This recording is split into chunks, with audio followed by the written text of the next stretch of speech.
What you're going to watch is a short clip of our 1 hour full podcast.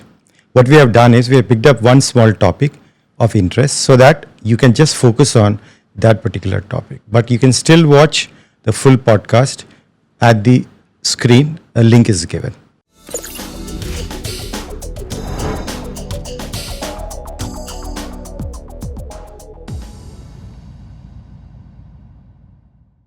Coming back to the topic, what according to you is storytelling? That is one.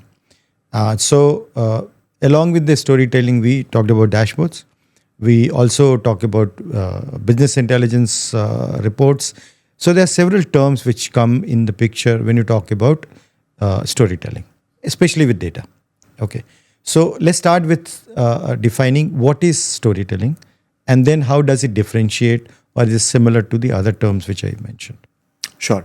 So I think storytelling, right? I think it has an art or a sequence of, I think it's all about answering key questions. So I think first is if you are likely to just tell somebody, the first question you want to answer is what happened, right? So for example, if I am working at a car company, Tesla, I'm an analyst there. I'm presenting a report to Mr. Musk. And the report I'm presenting is that in the last quarter, my sales have dropped by 15%. So that is what happened, right? Now, I can go on and dig some more about what else happened, right? So you give some more pointers, bullet pointers of what happened. So I can say that this particular region had the most drop. This particular car model had the most drop, right? The second question you would want to answer after what happened is why it happened, right? So of course, Mr. Musk will be interested to know that, okay, the sales have dropped, but why, right? So I can look into some data sources and I can see that, okay, the competitor, let's say BYD, right? Let's say they have also launched a new segment. And so that is why they have taken up some market share, right? So the second answer that you try to uncover is why it happened, right? The third question that you should answer in storytelling is what is likely to happen, right? So now you know what happened, why it happened. Now, what is likely to happen, right? If this continues. So let's say I can, as an analyst, say that if this continues, then we might lose about 5 to 10% market share, right? So that is likely to happen.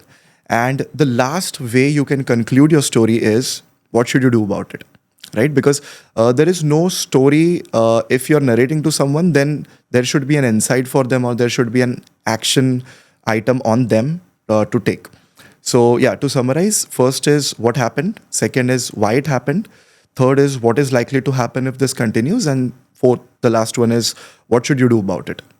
Correct. So what is the role which the visualization plays in this, the entire storytelling? Sure. So again, the same example, let's say if I have to just make you explain about, the car sales have dropped. The region has, this particular region had the most drop, whereas this particular car model has the most drop in sales. If I have to write it in plain English, I'll have to probably write a paragraph or, probably 3-4 bullet points. Or if there are more pointers like that, I would have to just keep on writing, right? And there will be a lot of bullet pointers. And you might not have the time or the, feasibility to read that, right? So visualization is something like presenting the same information, but that is very easily readable by the humans, right? So the whole effort is done so when we talk about dashboard, right? So a difference between dashboard and report, I try to give a very simple example. A dashboard is something that you have on the car as well, right? So on the car, when you see, you're only looking at the speed, the fuel, and probably one or two, the most important metrics, right? So that is what a dashboard is. A report could be a very lengthy thing where it might have, hundreds of pieces of information, but you don't care about it. A dashboard could be a more consolidated 3 or 4 things, right? So especially when we are presenting to somebody like a CSEC executive, right?